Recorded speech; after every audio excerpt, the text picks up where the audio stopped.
नमस्कार दर्शकों, हेरिटेज दर्पण गाथा राजस्थान रे में आपका हार्दिक स्वागत है। मैं हूं पूजा सिंह। दर्शकों, आज हम बात करते हैं सांगलिया गांव की, जहां ओघड़ पंथ के सिद्ध संतों की गद्दी है। ओघड़ पंथ की धुनी के लिए प्रसिद्ध सांगलिया शमशानवासी अघोरी बाबा की कहानी हम बताते हैं। हमारे साथ है जितेंद्र सिंह जी शेखावत, वरिष्ठ पत्रकार है, इतिहासकार है। सर, ये बताइए हमारे दर्शकों को। सीकर जिले में सांगलिया गांव है। आज के 30 साल पहले राजस्थान पत्रिका की ओर से बिशन सिंह जी शेखावत सांगलिया गए थे और उन्होंने सांगलिया के बारे में जो लिखा, उन्होंने लिखा कि सांगलिया सीकर जिले में ओगड़ पंथ की धुनी के लिए प्रसिद्ध है। यहाँ के धुनी स्थल के तहत 84 मठ है और इस पंथ के मानने वाले अर्धनारीश्वर की पूजा करते हैं। इन साधुओं की यही पहचान है। वे एक हाथ में महिलाओं की चूड़ियां पहनते हैं, एक हाथ में काजल तथा टीकी लगाकर अर्धनारी तथा आधा पुरुष की वेशभूषा में रहते हैं।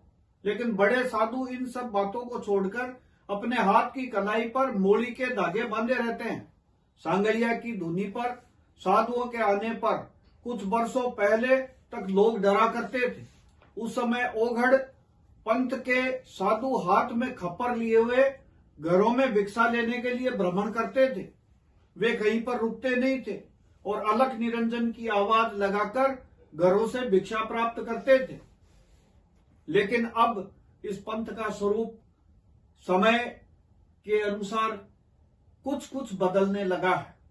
सांगलिया धुनी की गद्दी वाले महात्मा का कहना था कि कुछ साधु यहाँ के चेले होने का ढोंग रच के गांव में अब भी भय पैदा करते हैं, किंतु इस धुनी के वास्तविक शिष्य इन सभी प्रकार के डराने वाले हथकंडों से अलग रहते हैं। आज के 50 वर्ष पहले तक सांगलिया की धुनी से निकलने वाले ओकड़ पंथ के साधुओं से ग्रामीण डरते थे कि अपने बच्चों को छुपा करके रखते थे। सभी को यह डर रहता था कि कहीं ओगड़ पंथ के बाबा अपने मुंह से बच्चों के लिए कोई बुरा शब्द नहीं कहा जाए। सांगलिया में सबसे पहले बाबा लक्कड़दास आए थे। उन्होंने शमशान में ही अपनी धुनी लगाई थी। शमशान में मुर्दे जलते हैं, इस कारण लोग भूत पलित का स्थान मानकर डरते रहते हैं। ओगड़ पंथ वाले शमशान को ही तपस्या के लिए ज्यादा उपयुक्त मानते हैं। यहाँ के शमशान में एक महासती का कोई 500 वर्ष पहले का मंदिर भी है। ये कहा जाता है कि एक माँ अपने बेटे की मृत्यु के बाद उसके शरीर के साथ जीवित जलकर सती हो गई थी। इस ओगड़ पंथ के गुरुद्वारे में न तो किसी की मूर्ति की पूजा होती है और न कोई ग्रंथ पढ़ा जाता है। बाबा लक्कड़दास के धुनी स्थल की ही पूजा होती है। यहाँ की धुनी की भस्मी ही आशीर्वाद के रूप में आने वाले लोगों को दी जाती है। इस पंथ में जात पात का कोई किसी भी तरह का कोई भेद नहीं है। पंथ के शिष्यों में मेघवाड़ जाति के भी कई लोग हैं। प्रत्येक जाति के लोग गुरु मानकर उनको पूजा करते हैं। सांगलिया के मठ यानी गुरुद्वारे के तहत सीकर के गुलाबदास जी की बगीची का स्थल, जोधपुर के रातानाड़ा और रायका बाग की 2 धुनी, अड़कसर, किरडोली और आदि में भी है।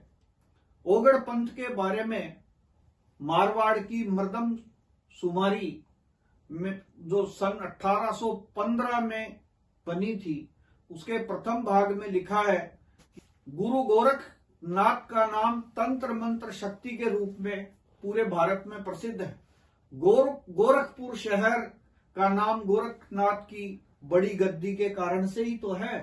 कहते हैं कि गोरखनाथ के 12 चेलों ने अपने नाम से पंथ चलाए। उनमें संतनाथ, रामनाथ, सारंगनाथ, धर्मनाथ, बैरागनाथ, दरियानाथ, गंगनाथ, ध्वजानाथ के अलावा सिद्ध विचारनाथ जी तो जोगी होने के बाद राजा भरतरी बने। नागनाथ पंथ वाले रावल कहलाते हैं। गंगाई नाथ के पंथ का नाम आई पंथ भी है। लक्ष्मण नाथ जो लक्ष्मण जति भी कहलाते थे। जोगियों का पंथ गोरखनाथ जी से चला और इस पंथ में राजा गोपीचंद भरतरी जैसे उस युग के बड़े राजा भी राजपाट छोड़ करके जोगी हो गए। इस पंथ से संबंधित जोगी कान फाड़ते हैं, किंतु सांगलिया वाले कान फाड़कर मुदेरा नहीं डालते। यह पंथ पंजाब में अबोहर के पास में से शुरू हुआ था। कहते हैं कि यह बाबा भरतरी की धूनी पर एक चेले ने 12 बरस तक हाथ पर धूप सुलगाकर तपस्या की थी।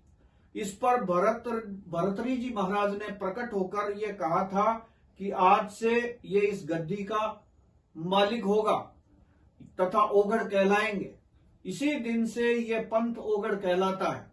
अघोरी पंथ की सांगलिया धूनी पर भादवा के महीने में 2 दिन तक जोरदार मेला भरता है। हजारों भक्त साधु धूनी के प्रति सम्मान प्रकट करते हैं। इस पंथ में सेवा ही मुख्य उद्देश्य है। बाबा जी से पंथ के बारे में पूछा तब कहा, सेवा करते रहो, यही मंत्र है। छाया नहीं आती, ताबीज भी बनाकर नहीं दिए जाते। इस पंथ में कोई महिला साधु नहीं है। मंदिर स्थल पर लिखा है, योग युक्त से साजिए, दिल अपना कर साफ, सत साहिब का नाम है, तू तेरे को जान, जीवन मुक्ति पावे। सांगलिया गांव के प्रत्येक व्यक्ति का इस धूनी में अटूट विश्वास है। 300 बरस से भरने वाला मेला अब निरंतर बढ़ता जा रहा है। ओगड़ पंथ ने सांगलिया में कई लाख रुपए लगाकर अच्छा अस्पताल बनाया है। इन दिनों गांव के उत्तर में बहुत बड़ा स्कूल के भवन का निर्माण कार्य चल रहा है। ये 30 वर्ष पहले की बात है जो मैं कह रहा हूं। महात्मा जी ने एक सार्वजनिक कुआं, धर्मशाला और 8वीं तक स्कूल के लिए 10 कमरे बनाकर दिए। इनका उद्देश्य लोगों की शिक्षा, चिकित्सा संबंधी समस्याओं की पूर्ति में योग देना है। सांगलिया में चौड़ा खुला सार्वजनिक चौक, आश्रम के पूरब में पुराना शिव मंदिर भी है। लोसल से मात्र 6 किलोमीटर दूरी पर गांव बसा हुआ है। कहते हैं कि खंडेला से गिरधर जी के बिहारी सिंह के कोई 250 वर्ष पूर्व आने के पहले यहाँ के शासक थे। मिस्र ब्राह्मणों के परिवार यहाँ आए थे। सांगलिया के मिस्र परिवारों से सीकर के प्रसिद्ध मिस्र परिवार जुड़े हुए हैं। फौजियों के परिवार के कारण गांव में घूमते युवक भी अच्छी सेहत और मरोड़ वाले हैं। गत दिनों श्रीलंका गई भारतीय सेना में सांगलिया के 30 वर्षीय दशरथ सिंह लिट्टे में हुई लड़ाई में शहीद हुए थे। फौज में कैप्टन मान सिंह, रिसालदार गोवर्धन सिंह, सूबेदार गोपाल सिंह के अतिरिक्त कई फौजी जवान हैं। करीबन 20 व्यक्ति खाड़ी देशों में कमाई करते हैं। वायुसेना में गोपाल सिंह सार्जेंट तथा उबेद सिंह वारंट अफसर है। लक्ष्मण सिंह वैद हुए हैं।